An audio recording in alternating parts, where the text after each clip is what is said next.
Finally this week, we take you to Amsterdam for a look at the Red Bull framed reaction. Your reporter is Russ Fisher. Well, it's a unique competition for the world's best as they show off their skills over a 180-metre long course. BMX riding stands for an attitude towards life, innovative, positive and curious. Technical perfection drives the top 16 riders, and the yearning to feel the skies for that spine-chilling moment and then return to the ground safely.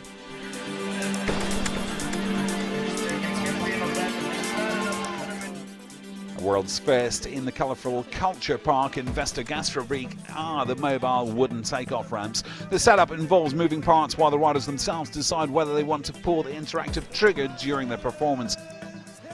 If they do, they'll have a different course with mobile elements. There's plenty of opportunity for turns, flips and loops, giving them complete freedom.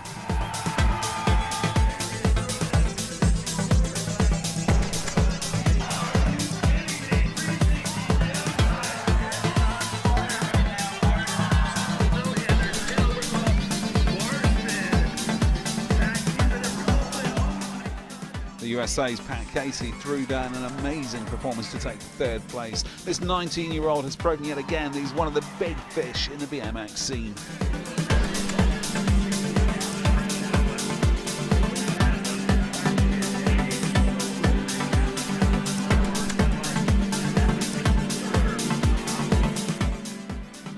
Ben Wallace, the winner of last year's Red Bull Empire of Dirt, was in great form here in Amsterdam. He had an awesome array of tricks for the judges and spectators alike. However, he had to settle for second place.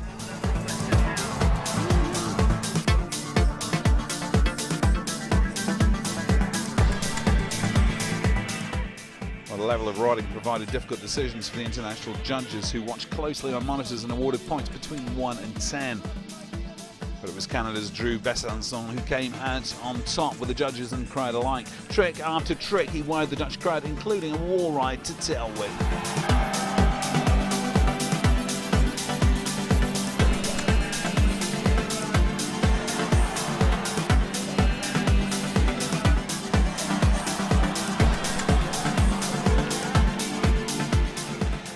I'm on cloud 9 right now, like hands down, like this was an amazing event. Like the course was an absolute treat. Like I can't thank all the dudes that put it together, Nate Wessel, Ron Kimler, all the boys, and I can't thank everyone who made this possible. It was an absolute treat. Like, and at the end of the day, like everyone's walking away healthy, so we can all ride BMX tomorrow because it's what we love to do. So at the end of the day, it doesn't matter who wins. It's just a success that everyone's healthy.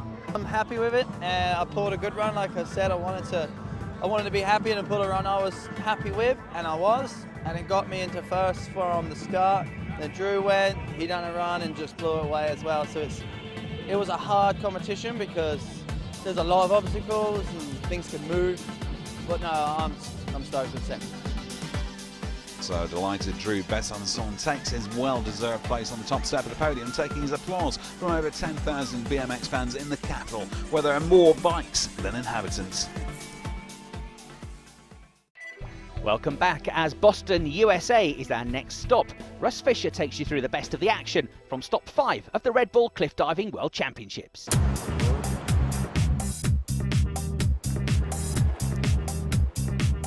Having been in Europe for the first 4 events, the Red Bull Cliff Diving World Series has now leapt across the Atlantic. This year is the 3rd time the cliff divers will be jumping into the waters of Boston Harbour from the Institute of Contemporary Arts venue.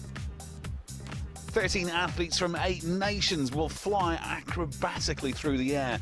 Boston is a sports-mad city and the perfect venue for cliff divers. The favourites for the title are the top 3 in the current overall classification: Gary Hunt, Artem Sulchenko and Orlando Duque. The takeoff board is a see-through construction, a panoramic view from 27 metres up and perfect for dives that only last 3 seconds. Hitting the water from so high up is 10 times harder than from a 10-metre board. The bodies of the top athletes are subjected to gravitational forces of 2 to 3 G. Over 25,000 spectators hold their collective breath when the cliff divers take off.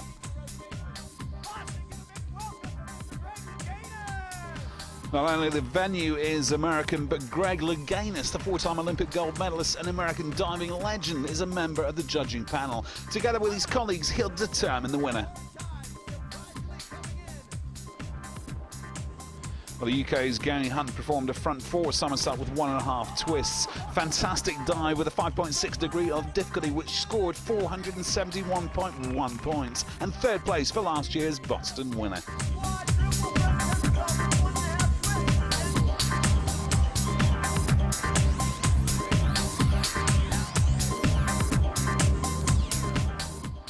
Now ready for takeoff is Artem Silchenko.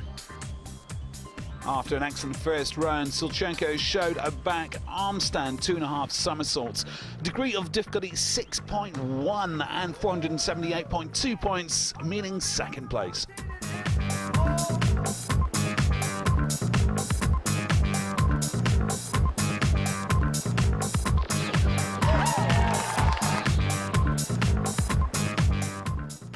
Next up, the diving legend and crowd favourite Orlando Duque. He performs a back 3 somersault with 3 twists, unbelievably elegant and a perfect entry, and his rivals now know the winner is Orlando Duque. And the judges crown his performance with a score of 497.2 points.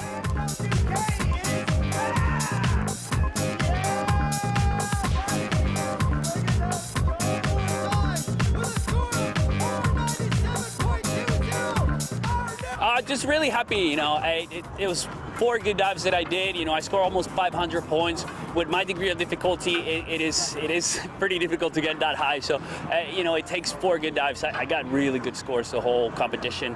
I'm happy. I'm really comfortable with my dives now, with the height. So hopefully I can manage to say like that. I wanted to get closer to the other guys too, and it's good. I think I'm still in 3rd place overall, but a lot closer now. My competition today is very good. Today and yesterday I have for 2 required dive, 3 10s, and this is like first time for me. I dive 2 optional dives, not best dives, but it's very good one, and I'm 2nd today. It's very good. It's very good position for me. I stay on the podium. I'm 2nd in Boston, and I hope maybe future we will come back and I will win here. The competition was a lot of fun. It was great going up against Orlando for the first time. He was diving on fire today, so it was his championship all day. I'm glad that I could have stayed in the race and got on the podium, so I'm still up there, and it's another consistent event for me. As the top 3 celebrate on the podium, we're preparing to take a trip back across the pond to Europe in the next stop on this year's Red Bull Cliff Diving World Series in Pembrokeshire, Wales. And of course, you can catch all the action from there on this show over the coming weeks. Until then, thanks for watching.